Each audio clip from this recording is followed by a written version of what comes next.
চলুন ফিরে যাই আমরা আমাদের আজকের অতিথি পুনর্ব্যবহারের ফাউন্ডার জান্নাতুল ফেরদৌসী পিঙ্কির কাছে। শুরুতেই বলছিলাম যে ভিন্ন ধর্মী উদ্যোগ যখন থেকে জাতিসংঘ আসলে সাস্টেইনেবল বিষয়গুলো বা টেকসই বিষয়টাকে সামনে এনেছে, তারা শুরুতে প্রায়োরিটি দিয়েছে যে কোনো বিষয়কে রিসাইকেল করা এবং যে কোনো জিনিসকে আসলে রিইউজ করা।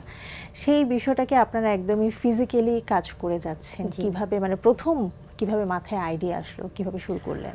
এটা অ্যাভ্রোডে যাওয়ার পরে দেখা গেছে আমার একটা স্টোর দেখা হয়েছে যেখানে পুনর্ব্যবহার জিনিসপত্রগুলাই খুব সুন্দর করে আবার রিউজের জন্য রেডি করে দেন সেটাকে সেল করা হচ্ছে। আচ্ছা, এবং মানুষজন খুব সুন্দর করে সেই জিনিসগুলো গ্রহণ করছে, কিনে নিচ্ছে ওখান থেকে। তো ওই জায়গা থেকে আমার কাছে মনে হয়েছে এটা 2012 সালের কথা, চায়নাতে। জি। তো তখন আমার কাছে মনে হয়েছে বাহ কি সুন্দর একটা বিষয়, আমাদের কেন বাংলাদেশে এমন একটা বিষয় নেই যে পুরাতন জিনিসপত্রই আবার নতুন করে মানুষজন ইউজ করতে পারবে, সেটা কেন নেই। তখন একটা আফসোস আর কি আমার কাছে মনে হয়েছে। তো আসলে ছোটবেলা থেকে সোশ্যাল অ্যাক্টিভিটিসের সাথে আমি বরাবরই কাজ করে আসছি। বর্তমানে আমি 2টা international social platform, rotary, inner wheel, একটা ওমেন্স ক্লাব, 2টা ক্লাবের সাথে আমি কাজ করছি। তো দেখা গেছে এই সোশ্যাল কাজগুলো আসলে আমাকে টানে। যখনই দেখা যায় যে এই ধরনের কিছু আমার চোখে পড়ে, তখন আমার কাছে মনে হয় যে এটা নিয়ে কাজ করা যায় কিনা। তো ওই জায়গা থেকে যখন হচ্ছে এই চিন্তাটা, তখন আমার কাছে মনে হয়েছে কি সুন্দর একটা বিষয়, কেন বাংলাদেশে নেই। তো সেটা আসলে বাংলাদেশে আসার পরে আমি চারুকলা থেকে মাস্টার্স কমপ্লিট করেছি। তো বুড়িগঙ্গার নদীর পাশে আমার ছবি আঁকতে যেতে হতো। রিভার স্কেপ যখন ছিল আমাদের, তখন আমার ছবি আঁকতে যেতে হতো। তো তখন আসা যাওয়ার পথে দেখলাম একটা মানবতার দেওয়াল, সেখানে কিছু কাপড় ঝুলিয়ে আছে, একটা বক্স আছে। তো সেই জায়গা থেকে আমার কাছে সেই আবার রিপিট বিষয়টা চলে আসছে যে চায়নাতে আমার যে মনে হলো যে এত সুন্দর একটা বিষয় কেন বাংলাদেশে নেই। তো মানবতার দেওয়ালটা দেখার পর আমার কাছে মনে হয়েছে যে যেই প্রোডাক্ট বা থিংসগুলো ওখানে আছে, জামা কাপড়, সেই জিনিসগুলো, জামা কাপড়গুলো না ইউজ করার মতো অবস্থায় ছিল, পরিস্থিতিতে নেই। হ্যাঁ, মানে এত নোংরা হয়ে আছে, আবর্জনা পড়ে আছে, ময়লা ধুলাবালি সবকিছুই। ইভেন তো দেখা গেছে যে অনেক কাপড় নিচে পড়া, হয়তো কারো কোনো একটা কাপড় প্রয়োজন হয়েছে, ওটা নিয়ে আর 5টা পড়ে গেছে, ওটা ওঠানোরও তার হয়তো সময় ছিল না বা প্রয়োজন মনে করেনি, হয়তো চলে আসছে। তখন এই জায়গা থেকে আমার কাছে মনে হয়েছে স্টার্ট হয়েছে বাংলাদেশে, বাট এটা ডিস্ট্রিবিউশনটা হয়তো প্রপার ওয়েতে হচ্ছে, পরিকল্পনা মাফিক হচ্ছে না। ওইটাই আমার কাছে মনে হয়েছে।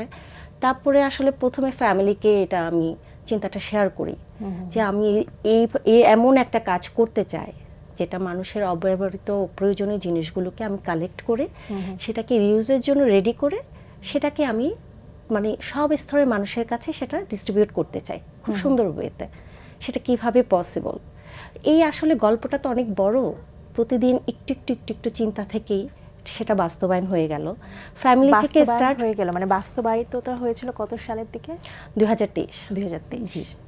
সেটা ফ্যামিলি থেকে আসলে আমার একটা ফ্রেন্ডস ফ্যামিলি আছে, তো আমার কাছে মনে হলো যে একাই কাজ করা তো পসিবল না, অবশ্যই একটা আমার খুব ভালো টিম দরকার, যে টিমটার সাথে আমার মানে হার্টেরও একটা রিলেশন আছে। কারণ বিষয়টা সবাই বুঝবে না, বিষয়টা নিয়ে সবাই কাজ করতে চাইবেও না, আসলে কাজ করতে হয়, বিষয়টা সবাই বুঝবে না, বিষয়টা নিয়ে কাজ করতেও চাইবে না। তো যাদের সাথে আমার খুব ভালো বন্ডিংস, যাদের প্রতি আমার খুব ভালোবাসা আছে, তাদেরকে আমি আমার চিন্তাটা শেয়ার করলাম যে এমন একটা চিন্তা আমরা যদি সবাই মিলে স্টার্ট করি কেমন হয়। সবার কাছে মনে হয়েছে যে হ্যাঁ, কেন এমন একটা ভালো কাজ কেন চেষ্টা করব না শুরু করার, দেখা যাক।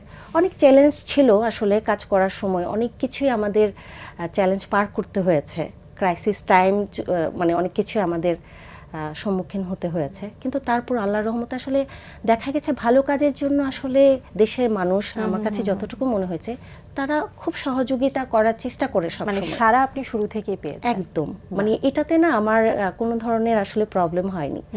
যেখানে আমি যাকে যেই হেল্পের জন্য আমি বলেছি, তারা তাদের জায়গা থেকে অবশ্যই সেটা চেষ্টা করেছে, সর্বোচ্চটা দিয়েছে, সর্বোচ্চ চেষ্টা করেছে। এবং 23 সাল থেকে প্রতিষ্ঠা করলেন, সেটা হচ্ছে আপনার রাজধানীর মোহাম্মদপুরে। জি, আমার প্রথম প্রজেক্টটা অ্যাকচুয়ালি স্টার্ট হয় মোহাম্মদপুরের একটা পার্কে। আচ্ছা। তো ওখানকার স্থানীয় কিছু প্রতিনিধিকে নিয়ে আমি কাজটা স্টার্ট করি, কারণ প্রথম প্রজেক্ট কি হয় না হয় বুঝতে পারছিলাম না, অ্যাটাক চলে আসে কিনা, পুরাতন জামা কাপড় দিচ্ছি, মানে অনেক কিছু মাথায় আসলে তখন ঘুরপাক করছিল। হ্যাঁ, তখন ওখানকার স্থানীয় যারা আসলে প্রতিনিধি ছিলেন তাদের সাথে কথা বলেছি, পরিকল্পনা করেছি, তাদের কাছ থেকেও আমরা ভলান্টিয়ার চেয়েছি, দিয়েছে। তো ওই ফার্স্ট প্রজেক্টে আমরা 2000 মানুষকে আমরা পুরাতন জিনিসপত্র আমরা ডিস্ট্রিবিউট করি। মানে এটা কি একদমই বিনামূল্যে দিয়েছেন? একদমই বিনামূল্যে, মানে বিনামূল্যে আপনারা সংগ্রহ করেছেন এবং বিনামূল্যে আমরা সংগ্রহ করছি এবং বিনামূল্যে সেটা আমরা সর্বস্তরের মানুষের কাছে পৌঁছানোর চেষ্টা করছি। আমাদের প্রায়োরিটিটা অবশ্যই দরিদ্র অসহায় মানুষের জন্যই বেশি, কিন্তু তারপরেও দেখা যায় যে আমাদের এখানে যে প্রোডাক্টগুলো আসে সেখানে এমন কিছু প্রোডাক্ট আছে যেটা দরিদ্র অসহায় মানুষরা ইউজ করতে জানিও না এবং চায়ও না। তো আমার কথা হচ্ছে সেই জিনিসগুলো কেন আমরা সর্বস্তরের মানুষের কাছে ট্রাই করব না দেওয়ার, কারণ রিউজ বিষয়টা যদি আমরা ইউজ টু হই তাহলে এটা কিন্তু খুব গুড একটা হ্যাবিট। আপনি দেখেন এই বিষয়টা আসলে পুরা এনভায়রনমেন্টে একটা ইম্প্যাক্ট ফেলে। বাংলাদেশে এত এত মানুষ, যদি 3 ভাগের 1 ভাগ মানুষও যদি রিউজে বিশ্বাস রাখে, রিউজ মানে প্রোডাক্টগুলো ইউজ করতে তাদের কোনো ধরনের প্রবলেম না হয় এবং সমাজেরও একটা ব্যালেন্স আসে, অবশ্যই সেই জায়গায় দেখেন আপনার প্রোডাকশনটা কিন্তু কমে যাচ্ছে, র ম্যাটেরিয়ালস ইউজ করা কমে যাচ্ছে। দ্যাটস মিন আপনি এনভায়রনমেন্টও কিন্তু একটা কি অবদান রাখছে, ইম্প্যাক্ট ফেলছেন। তো সেটা তো একটা বিশাল একটা ব্যাপার। তা আমরা আসলে চাচ্ছি যে 2 জায়গায় কাজ করার জন্য। আমরা মানুষকে নিয়েও কাজ করতে চাচ্ছি, আমরা এনভায়রনমেন্টকে নিয়েও কাজ করতে চাচ্ছি, যেহেতু 2 জায়গায় কাজ করার আমাদের সুযোগ আছে। তো আমরা আসলে এই জন্য দেখা গেছে আমরা এই যে 21, 22, 23 আমরা ফেয়ারে যাচ্ছি। আলোকিত একটা ফেয়ার হচ্ছে মিরর প্রোডাকশন হাউসে, তারা আমাদেরকে ফ্রি অফ কস্ট একটা স্টল দিয়ে দিচ্ছেন। গত ঈদেও আমাদেরকে, রোজার ঈদেও আমাদেরকে তারা এই স্টলটা ফ্রি অফ কস্টে দিয়েছে। বেশ ভালো সাড়া পেয়েছে। ওখানেও দেখা গেছে যে আসলে সর্বস্তরের মানুষরা তো যায়, মানে ধরেন যে বিভিন্ন সমাজের সব উঁচু নিচু সব শ্রেণীর মানুষ। তো আমরা আসলে খুব অবাক হয়ে গেছি যে যারা আসলে মানে পুনর্ব্যবহার হয়তো আমরা ভেবেছি যে তারা ইউজ করবে না বা এই জিনিসটাকে তারা পজিটিভলি নিবে না, কিন্তু তারাও এত পজিটিভলি বিষয়টাকে গ্রহণ করেছে। এবং আমাদের 1300 প্রোডাক্ট আমাদের ওই 3 দিনে ফেয়ার থেকেই কিন্তু বিনামূল্যে সবাই নিয়েছে। আমরা চাচ্ছি অ্যাকচুয়ালি সব স্তরের মানুষ পুনর্ব্যবহারকে জানুক, কারণ আমাদেরকে না জানলে তো তাদের ডোনেশনগুলো আমরা পাবো না, আমাদের মেসেজটাও তাদেরকে দিতে পারবো না। আমরা চাই তারা ডোনেশন দিক দরিদ্র অসহায় মানুষের জন্য, সেই সাথে তারা এটাও বিশ্বাস করতে শিখুক যে না, রিউজটা একটা গুড হ্যাবিট, এটা আমাদের ইউজটা হওয়া উচিত। হ্যাঁ, এটা আসলে লজ্জার বা সংকোচের কিছু নেই আসলে। এই যে আপনারা বলা যায় ডোনার যারা, তাদের থেকে সংগ্রহ করছেন এবং যাদেরকে মানে আপনারা যাদেরকে দিচ্ছেন প্রোডাক্টগুলো, তাদেরকে তো এই যে দীর্ঘ একটা প্রসেস, এখানে আসলে যদি আমি ব্যক্তিগতভাবে আপনাকে জিজ্ঞেস করি যে মানে আপনাদের প্রফিটটা আসলে কি, আমাদের কেন আসলে করছেন? এটা কি সম্পূর্ণভাবে নন প্রফিটেবল একটা অর্গানাইজেশন? একদমই। এটা আসলে সমাজের দায়বদ্ধতার জায়গা থেকে কিছু মানুষ চিন্তা করে যে সমাজের জন্য কিছু, কিন্তু এটা তো আপনাদের জন্য সব দিক থেকে ইকোনমিক্যালি বলা যায় বা শারীরিক পরিশ্রমের মধ্য দিয়েও তো আপনাদের যেতে প্রোডাক্টগুলো কালেক্ট করছেন, যে স্টল নিচ্ছেন, এখানে আপনাদেরও তো মনে হয় নিজেদের পকেট থেকেই খরচ হচ্ছে। তা তো অবশ্যই, সেটা নিজেদের পকেট থেকে আসলে স্টার্ট হয়েছে। বাট ওই যে আপনাকে বললাম, কাজটা যখন আসলে চারপাশে মানুষজন বুঝতে পারছে, শুনতে পারছে, আমাদের উদ্দেশ্যটাকে ক্লিয়ার হচ্ছে, তখন কিন্তু সবার জায়গা থেকে তারা সহযোগিতা করছে। আচ্ছা, ঠিক আছে। আমাদের যে এখানে যারা কাজ করছে, কোর যে মেম্বারগুলো, আমরা 15% কোর মেম্বার, আর ভলান্টিয়ার আমরা হচ্ছে যে 50% হচ্ছে আমরা ভলান্টিয়ার আর কোর মেম্বাররা মিলে কাজ করছি। সো ওই জায়গার মধ্যে দেখা গেছে যে যারা কোর মেম্বার তারা বিভিন্ন সেক্টরে কাজ করে। একজন গার্মেন্টস সেক্টরে আছে, একজন আপনার এনজিওতে আছে, আরেকজন ধরেন মার্চেন্টাইজ হিসেবে কাজ করছে, আরেকজন অ্যাকাউন্টিং হিসেবে কাজ করছে। সো আমাদের না পুরা মানে ইকোসিস্টেমটা ওভাবে আসলে আমাদের ক্রিয়েট হয়ে গেছে, যে গার্মেন্টসে কাজ করছে তাকে দিয়ে কিন্তু আমরা চেষ্টা করছি আমাদের প্রোডাক্টগুলো ওখান থেকে ক্লিন হয়ে আসুক, আচ্ছা আচ্ছা, বা ওই জায়গা থেকে আয়রন হয়ে আসুক। বাহ, মানে আপনারা সবাই মিলে একটা একটা কাজ ভাগ ভাগ করে নিয়েছি এবং সেই কাজগুলো আমরা সবার মতো করে সুন্দর করে করার চেষ্টা করছি। কিন্তু অবশ্যই আমাদের চেষ্টা আছে যে আমরা আমাদের আসলে পুনর্ব্যবহারের নিচে একটা মানে টাইটেল আছে, ডোনেট, রিউজ অ্যান্ড এম্পাওয়ার।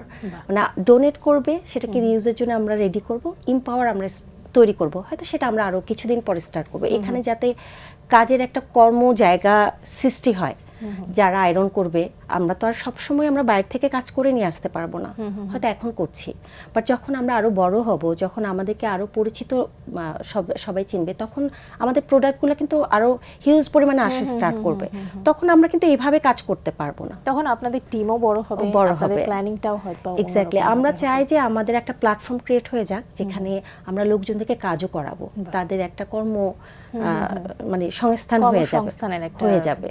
মানে আপনি একদমই সাস্টেনেবল চিন্তা ভাবনার মধ্য দিয়ে যাচ্ছেন। আপনার পড়াশোনা যদিও বলছিলেন চারু করে এবং আপনি ফাইন আর্টসেও পড়াশোনা করেছেন, কিন্তু এই যে ইকোসিস্টেম বা সাস্টেনেবল ডেভেলপমেন্ট নিয়ে কাজ করার চিন্তা আসলে আপনার মাথায় কিভাবে এলো? যে বললাম, ছোটবেলা থেকেই আসলে আমি বিভিন্ন সোশ্যাল ওয়ার্কের সাথে ইনভলভ ছিলাম, তো বিষয়গুলো না আমাকে সবসময় টানতো। আসলে হয়তো বা কিছু কিছু পার্সনের ব্লাডে এটা মানে ক্রিয়েট হয়ে যায়। তো আমি চারুকলা থেকে আমার পড়াশোনা, কিন্তু আমার সবসময় আসলে মানুষজনদেরকে নিয়ে কাজ করতে খুব ভালো লাগে। আমার কারণে যদি একটা মানুষের সহযোগিতা হয়, সাহায্য সহযোগিতা হয়, সেটা আমার কাছে মনে হয় যে এটা একটা ভালো দিক। তো প্রত্যেকটা মানুষ যদি এরকম ভাবে চিন্তা করে, আসলে আমাদের বাংলাদেশটা একটা সুন্দর জায়গায় পরিণত হতে পারে। নিঃসন্দেহে আপনাদের যে উদ্যোগটা নিয়েছেন বা যেটা আসলে বাস্তবায়িত করে যাচ্ছেন, খুবই মানে ভিন্ন ধর্মী একটা উদ্যোগ, এবং বলা যায় যে আপনারা একদম কনসেপ্টটাই চেঞ্জ করে দিয়েছেন। আমাদের দেশের প্রেক্ষাপটে বলবো, আমরা সব কিছুতে হয়তো বা নিজের পার্সোনাল প্রফিট খুঁজে থাকি, কিন্তু সেই পুরো ধারণাটাকেই বা পার্সপেক্টিভটাকেই চেঞ্জ করে দিয়েছেন। আমাদের আসলে এখানে আরেকটা বিষয় যেটা আমরা করছি, সেটা হচ্ছে ওই যে আপনাকে একটা বিষয় বলেছিলাম যে এখানে অনেক প্রোডাক্ট আসে যেটা ধরেন যে দরিদ্র অসহায় মানুষগুলো ইউজ করতে জানেও না বা চায়ও না। এমন কিছু প্রোডাক্ট আসলে থাকে, যেমন ধরেন আমরা যারা অ্যাব্রোডে যাচ্ছি, যাদের ওই মানে গিয়েটা আছে, সামর্থ্যটুকু আছে, তারা যে ব্যাগ বলেন, টপস বলেন, টপসগুলো নিয়ে আসছে, একবার দুবার ইউজ করেই কিন্তু জিনিসগুলো একদম নতুন। একটা ব্র্যান্ডের ব্যাগ হয়তো বা কোনো কারণে একটা ডিজাইনের পিন সামনে দিয়ে চলে গেছে, সে আর ইউজ করছে না। তো ওই ব্যাগটা আসলে আমরা প্রপার ইউজটা, অপচয়টাকেও আমরা রোধ করার ট্রাই করছি। এই প্রপার একটা ব্যাগ যে, সেটা কিন্তু আপনি একটা বুয়াকে দিলে ও ওইটা ইউটিলাইজ করতে পারবে না। কি করবে, বাসায় গিয়ে একটা কর্নারে হয়তো বা তার কিছু জিনিসপত্র ঢুকিয়ে কর্নারে রেখে দিবে। কিন্তু এটা কিন্তু $200-300 দিয়ে হয়তো বা বাইরের দেশ থেকে কেউ একজন নিয়ে আসছে, একটা পিন নষ্ট হয়ে গেছে দেখে ইউজ করছে না, কিন্তু সেটা ইউজ করার জন্য কিন্তু আমাদের বাংলাদেশে অনেক মিডল ক্লাস ছেলে মেয়েরা আছে, যেহেতু ব্যাগ নিয়ে বলছি, তারা ঢাকায় এসে পড়াশোনা করছে, খুব অল্প খরচের মধ্যে লাইফটাকে কন্টিনিউ করার ট্রাই করছে। তো তারা যদি আসলে এই ধরনের একটা প্ল্যাটফর্ম পায়, যে যেখানে গিয়ে তারা বিনামূল্যে ওই ধরনের কিছু প্রোডাক্ট তারা নিয়ে আসতে পারবে, ইউজ করতে পারবে, সেটা কিন্তু তাদের জন্য অনেক বড় একটা বিষয়। নিঃসন্দেহে খুবই ভালো লাগছে আপনাদের এই উদ্যোগটা সম্পর্কে। আমার মনে হয় যে যেটা বলছিলেন, এখন আপনাদের 50 আছে, খুব শীঘ্রই যেন এই সংখ্যাটা দ্বিগুণ তিনগুণ হয়ে যায় ইনশাআল্লাহ। ব্যক্তিগত জীবনে আপনার আর কি কি করা হচ্ছে? আমি যতদূর জানি আপনি একজন চিত্রশিল্পী, আপনার বেশ কিছু প্রদর্শনীয় হয়েছে। জি, আমার গ্রুপ এক্সিবিশন হয়েছে 3 থেকে 4টা। অ্যাকচুয়ালি সলো এক্সিবিশনে একটা লং টাইম দিতে হয়, তো দেখা গেছে আমি আসলে কালচারাল বিভিন্ন জায়গায়ও ইনভলভ। আমি ছোটবেলা থেকে নাচ করি, গান করি, আবৃত্তি করি, তো সেই জায়গা থেকেও দেখা যায় যে আমি যে প্ল্যাটফর্মগুলোতে কাজ করছি, ইন্টারন্যাশনাল 2টা প্ল্যাটফর্মের নাম বললাম আপনাকে, রোটারি, ইনার হুইল, তো ওখানেও আমার একটা ভালো টাইম দিতে হয়। তো এই জন্য সলোটা এখনো আসলে ওভাবে করা হয়ে ওঠেনি, কিন্তু গ্রুপ এক্সিবিশন আমি 3 থেকে 4টা করেছি। আর সলোটা একটু প্রিপারেশন নিয়ে ভালোভাবে করার চিন্তা আছে ইনশাল্লাহ।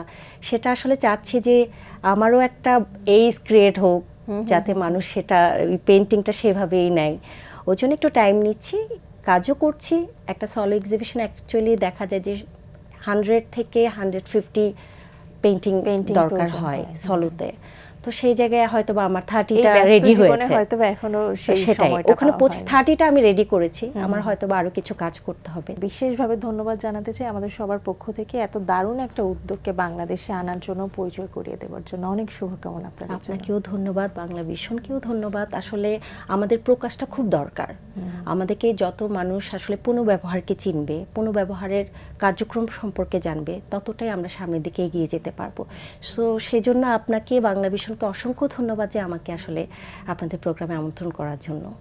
প্রিয় দর্শক, এতক্ষণ কথা হচ্ছিল অতিথির সঙ্গে, এবার সময় হলো বিদায় নেবার। আমাদের অনুষ্ঠান সম্পর্কে আপনার যে কোনো মতামত এবং পরামর্শ জানাতে লিখুন এই ঠিকানায়। প্রযোজক দিন প্রতিদিন, বাংলা ভিশন, নোট টাওয়ার 110, বীরুত্তম সিয়াদ দত্ত রোড, ঢাকা 1205। আমাদেরকে ফোন করতে পারেন 96320304 এই নম্বরে। আমাদের ইমেল অ্যাড্রেস dinprotidin@banglavision.tv। বিখ্যাত রোমান লেখক সিসারোর একটি উক্তি বলে বিদায় নেব আজ। তিনি বলেছেন, নিজের জন্মের আগে যা ঘটেছে তা না জানলে চিরকাল শিশু হয়ে থাকতে হয়। প্রিয় দর্শক, সবাই ভালো থাকুন, সুস্থ এবং সুন্দর থাকুন। আজ সারাদিন সবার জন্য শুভ এবং কল্যাণময় হোক।